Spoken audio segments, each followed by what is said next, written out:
नमस्कार दोस्तों, मैं श्याम सुंदर आपका स्वागत करता हूँ। सत्यनारायण भगवान के 5वें अध्याय की कथा। नैमिषारण्य तीर्थ में सूत जी कहते हैं कि मैं एक कथा और कहता हूँ जिसमें भी भगवान के प्रसाद का महत्व बतलाया गया है। और यदि कोई मनुष्य इस प्रकार की भावना रखता है कि मैं बड़ा हूँ, वो छोटा है, तो उसको भी किस प्रकार का कष्ट उठाना पड़ता है। आप सभी ध्यानपूर्वक सुनिए। सूत जी कहते हैं कि तुंग ध्वज नाम के एक राजा थे। राजा बड़े सत्यवक्ता थे, जितेंद्र थे। उनकी पत्नी कमल के समान मुख वाली सती साध्वी पतिव्रता नारी थी। राजा प्रतिदिन देव स्थानों पर जाते और गरीबों को दान दक्षिणा देते थे। उनके राज्य में प्रजा भी बड़ी प्रसन्न थी। प्रजा को किसी प्रकार का कोई कष्ट नहीं था, लेकिन राजा को एक शौक था शिकार करने का। अपने इसी शौक के कारण राजा तुंग ध्वज सेना सहित जंगल में शिकार के लिए जाते हैं, लेकिन उस दिन उनकी सेना पीछे रह जाती है। राजा अकेला ही घोड़ा लेकर जंगल में चले जाते हैं, रास्ता भटक जाते हैं। उस दिन उनको कोई शिकार भी नहीं मिलता। थक हार करके प्यास से व्याकुल राजा तुंग ध्वज एक वट वृक्ष के नीचे बैठ जाते हैं। जिस वट वृक्ष के नीचे राजा तुंग ध्वज बैठे हुए थे, उससे कुछ दूरी पर ग्वाल बाल खेल खेल में भगवान सत्यनारायण का पूजन, व्रत और कथा कर रहे थे। राजा अभिमानवश न तो उनके समीप जाता है, न उनको नमस्कार करता है, दूर से ही बैठा बैठा देखता रहता है।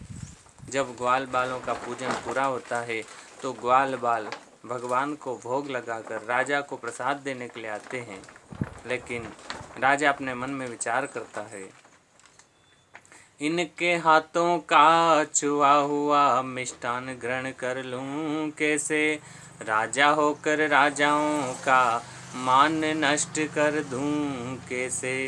राजा अपने मन में विचार करता है कि ये नीची जाति के लोग हैं, मैं राजा हूँ, मैं इनके हाथों का प्रसाद कैसे ले सकता हूँ। ऐसा विचार करके राजा तुंग ध्वज प्रसाद नहीं लेते हैं और बिना प्रसाद लिए ही घोड़ा लेकर नगर को चल पड़ते हैं। थोड़ी ही दूर जाते हैं तो राजा का घोड़ा हिनहिनाता हुआ नीचे गिर पड़ता है।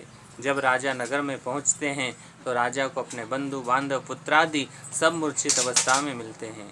राजा विचार करने लग जाते हैं कि हो सकता है प्रसाद नहीं लेने के कारण ही मेरे ऊपर यह कष्ट आया है।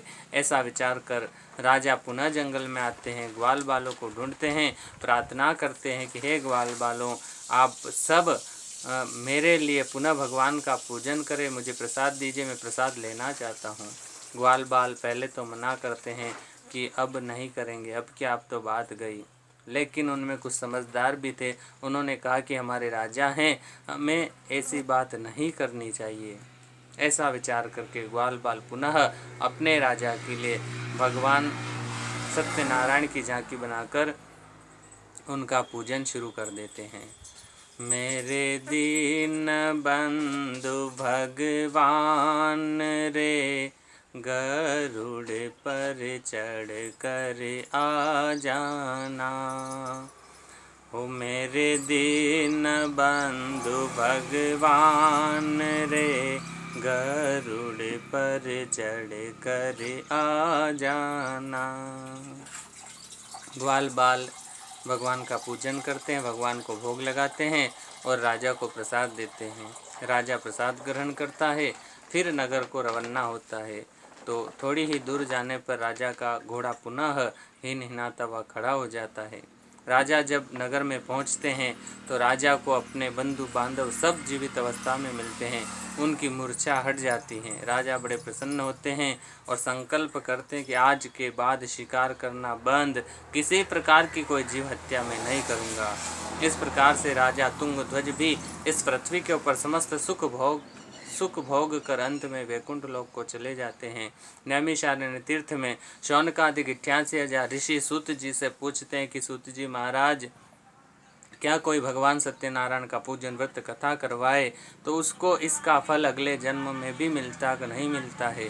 सूत जी कहते कि हे ऋषियों, पहले अध्याय में मैंने भगवान सत्यनारायण के पूजन का महात्म्य बताया, बाकी के जो 4 अध्याय थे उन चारों ही अध्यायों में मैंने चारों वर्णों की कथा कही, ब्राह्मण, क्षत्रिय, वैश्य और शूद्र। द्वितीय अध्याय में जो शतानंद जी थे वो अगले जन्म में सुदामा बने। लक्कड़हारा निषाद राज बना, जिन्होंने भगवान रामचंद्र जी की सेवा की। और उल्कामुख नाम के जो राजा थे वो स्वयं राजा दशरथ हुए अगले जन्म में, जिनके यहाँ पर राम, लक्ष्मण, भरत और शत्रुघ्न का जन्म हुआ। साधु नाम वैश्य अगले जन्म में मोरध्वज का राजा बना, जिसने अपने पुत्र को आरे से चीर करके मोक्ष को प्राप्त किया। और पंचम अध्याय में जो तुंगध्वज नाम के राजा थे वो स्वयं मनु बने। इसलिए जिन जिन ने भी भगवान सत्यनारायण का पूजन व्रत किया उन सब को इसका फल अगले जन्म में भी मिला है। और विशेषकर कलयुग में तो यही मोक्ष का साधन है।